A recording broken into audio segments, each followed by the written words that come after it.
आप सोचो कि एक आदमी मेंटली कितना डिप्रेस्ड हो चुका होगा जिसने सुसाइड करने से पहले 24 पेज का नोट लिखा हो और 1.5 घंटे की एक कन्फेशन वीडियो बनाई हो ताकि वो दुनिया को बता सके कि कैसे अगर एक औरत चाहे तो एक मर्द की पूरी जिंदगी उजाड़ सकती है। और आप सही हो के भी अपने लिए कुछ नहीं कर सकते क्योंकि सारे लॉस तो मर्द के खिलाफ ही होते हैं, क्योंकि कानून कहता है इनोसेंट अंटिल प्रूवन गिल्टी। लेकिन जब बात एक आदमी की आती है, हमारी आती है, तो सोसाइटी कहती है guilty until proven innocent.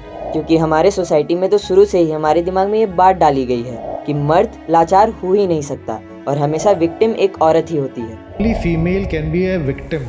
Husband cannot be a victim. 95% domestic violence की कंप्लेंट आती है, उसके अंदर जो एलिगेशन है वो मेजॉरिटी झूठे होते हैं। मुझे पता है अभी मैं जो बोलने वाला हूँ उसे सुनने के बाद कुछ या बहुत लोग मुझसे एग्री नहीं करेंगे, लेकिन मैं जेंडर इक्वलिटी में बिलीव नहीं करता क्योंकि जेंडर इक्वलिटी के लिए सबसे ज़्यादा इंपॉर्टेंट है जेंडर इक्वल लॉज होना, जो बिल्कुल नहीं है। डियर मैन, जो अतुल सुभाष के साथ हुआ, जो हरासमेंट उन्होंने झेला, वो किसी के साथ भी हो सकता है, आपके या आपके अपनों के साथ भी। आपको पता है कि उन्होंने इतना बड़ा कदम क्यों उठाया, इसलिए मैं आपका टाइम वेस्ट नहीं करूँगा, सीधा मुद्दे पे आते हैं। अतुल अकेले नहीं है। 2022 में देश में 4200 से ज़्यादा आदमियों ने शादी से जुड़ी रीजंस के वजह से सुसाइड किया। फेक केसेस के चक्कर में हर 9 मिनट में एक शादीशुदा आदमी अपनी जान ले रहे हैं। हमारा सिस्टम ऐसा है कि किसी को सच जानने में इंटरेस्ट ही नहीं है। लोगों ने डाइवोर्स को एक बिजनेस बना दिया है। डाइवोर्स एक जरिया बन चुका है पैसा कमाने का, ब्लैकमेल करने का, जिसमें हर कोई पैसा कमाता है। एक वाइफ, एक लॉयर, एक जज, एक्टिविस्ट, फेक विटनेसेस और करप्ट पुलिस ऑफिसर्स, जिसमें एक इनोसेंट आदमी सिर्फ एक कठपुतली बन के रह जाता है, जिसमें उसे जैसा मन चाहे वैसा नचा दिया जाता है। लेकिन ये वीडियो सिर्फ प्रॉब्लम डिस्कस करने के लिए नहीं है, बल्कि ये ऐसे रिफॉर्म्स हैं जो हमारे जुडिशियल सिस्टम को और फेयर बना सकते हैं, सिर्फ मर्दों के लिए नहीं बल्कि औरतों के लिए भी।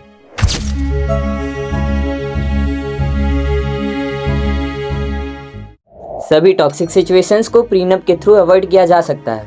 प्रीनप क्या है?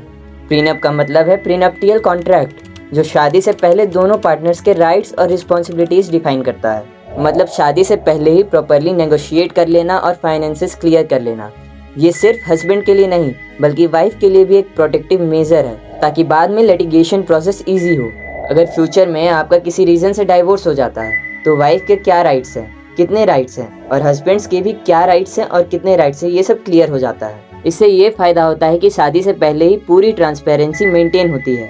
एसेट्स और लायबिलिटीज़, रिस्पॉन्सिबिलिटीज़ और अथॉरिटीज़, आपको सब कुछ प्रॉपरली बैलेंस करने का एक चांस मिल जाता है। लेकिन फैक्ट ये है कि इंडिया में प्रीनप्स को गवर्न करने वाला कोई लॉ नहीं है।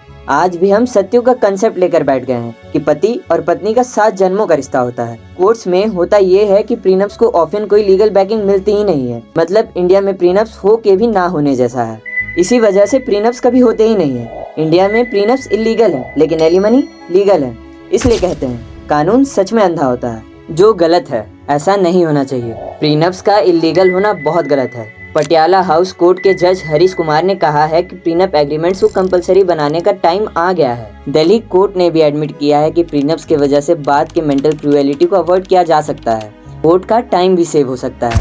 वैसे भी कोर्ट्स में कितने केसेस पेंडिंग हैं और कपल्स हैप्पीली सेपरेट हो सकते हैं।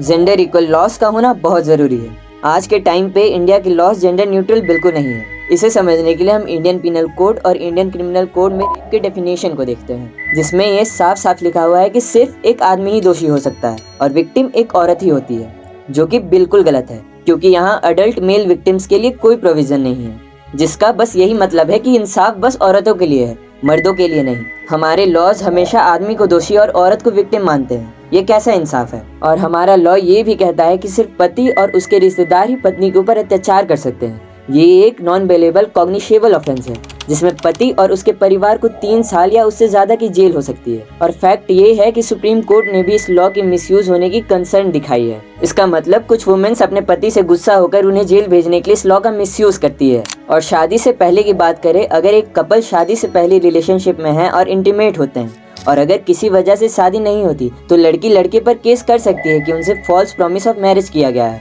लेकिन अगर उल्टा हो कि लड़की शादी का प्रॉमिस करे और ना करे तो लड़के के पास कोई लीगल रेमेडी नहीं है। तो क्या ये कहना सही होगा कि फिजिकल इंटीमेसी और इमोशनल इंटीमेसी बस लड़कियों के लिए इंपॉर्टेंट होती है, लड़कों के लिए नहीं होती? बिल्कुल भी नहीं।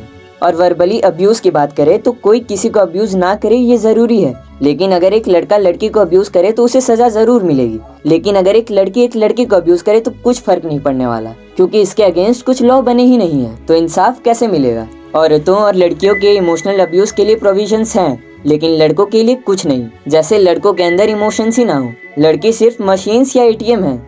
एक तरफ हम वुमेन एम्पावरमेंट की बात करते हैं, लेकिन ऐसे जेंडर बायस्ड लॉज बनाकर हम औरतों को ये भी मैसेज दे रहे हैं कि आपको अलग सुरक्षा की जरूरत है क्योंकि आप कमजोर हैं। इंडियन कॉन्स्टिट्यूशन में जेंडर की डेफिनेशन को ब्रॉडन की गई है, ट्रांसजेंडर को इंक्लूड करके, लेकिन ये काफी नहीं है। लॉ कमीशन ऑफ इंडिया ने 25 मार्च 2000 को रेप लॉ को मॉडिफाई करने का सजेशन दिया था और कहा था कि लैंग्वेज जेंडर न्यूट्रल बनाई जाए। 2013 में भी उन्होंने रेप की लीगल डेफिनेशन को ब्रॉड करने का सजेशन दिया, लेकिन किसी ने नहीं सुना। ये समझना जरूरी है कि जेंडर न्यूट्रल लॉज होने का मतलब एट्रोसिटीज अगेंस्ट वुमेन को अंडरमाइन करना नहीं है। इसमें सिर्फ एक ही बात है कि मेल और फीमेल को लॉ के सामने एक नजरिए से देखा जाए। जब हम जेंडर इक्वालिटी की बात करते हैं तो ये पॉइंट्स भी जरूरी हैं, वरना जेंडर इक्वालिटी का क्या मतलब जब हमारे लॉज ही जेंडर इक्वल ना हो। जो अतुल सुभाष के साथ हुआ वैसा बहुत मर्दों के साथ होता है। बहुत डॉक्यूमेंटेड केस हैं जिसमें औरतें मर्दों पर फेक केसेस फाइल करती हैं रिवेंज लेने के लिए, सिस्टम का मिसयूज करती हैं, और उन मर्दों के लिए कोई सपोर्ट सिस्टम नहीं है। इंडिया में दो पैरेलल रियलिटीज हैं। एक तरफ बहुत से घरों में औरतें अब्यूज होती हैं, उन्हें हरास किया जाता है और आज भी उनसे दहेज मांगा जाता है, डोमेस्टिक वायलेंस होता है। ये एक रियलिटी है। लेकिन एक रियलिटी ये भी है कि दूसरी तरफ बहुत सी औरतें मर्दों के ऊपर फेक केसेस फाइल करती हैं और उनका घर बर्बाद कर देती हैं। ऐसे बहुत से डॉक्यूमेंटेड केस हैं। ये दोनों रियलिटीज एक साथ एग्जिस्ट करती हैं। अगर आप इन दोनों में से किसी एक ट्रुथ को डिनाई करते हैं तो आप दोनों के साथ इनजस्टिस करते हैं। इन लॉस का इंटेंशन उन औरतों की मदद करना था जो घर में चुपचाप अब्यूज सह लेती हैं, लेकिन अब उनका मिसयूज हो रहा है, जो गलत है। और अगर इतना कुछ सुनने के बाद भी आप अभी भी यही बिलीव करते हैं कि सोसाइटी जेंडर इक्वालिटी में बिलीव करती है, तो आप गलत हैं। और अगर आप चाहे मेल हो या फीमेल, इन दोनों में फर्क नहीं देख पाते, तो आप भी इस प्रॉब्लम का हिस्सा हो।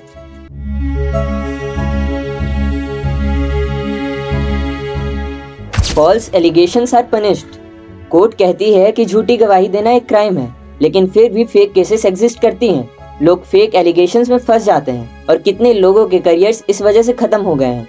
जब तक झूठे केस करने वालों को सजा नहीं मिलेगी, तब तक इसका एग्जाम्पल सेट नहीं होगा और सोसाइटी में नाइंसाफी बढ़ती रहेगी। लोग जस्टिस सिस्टम से अपना भरोसा खो देंगे।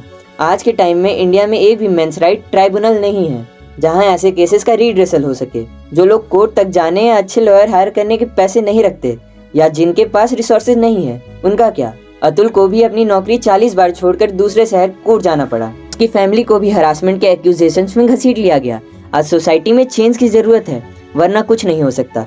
इस वीडियो के एंड में मैं बस यही कहना चाहता हूँ कि हमेशा एक मर्द दोषी नहीं होता और औरत हमेशा विक्टिम नहीं होती। हमें हमारे देखने के नजरिए को बदलना होगा। हाँ, अच्छे मर्द होते हैं और बुरे मर्द भी, लेकिन अच्छी औरतें भी होती है और बुरी औरतें भी। तो अगर वीडियो के थ्रू आपको मेरा मैसेज सही लगा तो वीडियो को शेयर जरूर कर देना और वीडियो को लाइक भी कर देना। और अगर आपने ये वीडियो अभी तक देख ही ली है तो मेरे चैनल को सब्सक्राइब भी कर देना, ताकि फ्यूचर में भी आपकी फीड में मेरी वीडियोस आती रहे।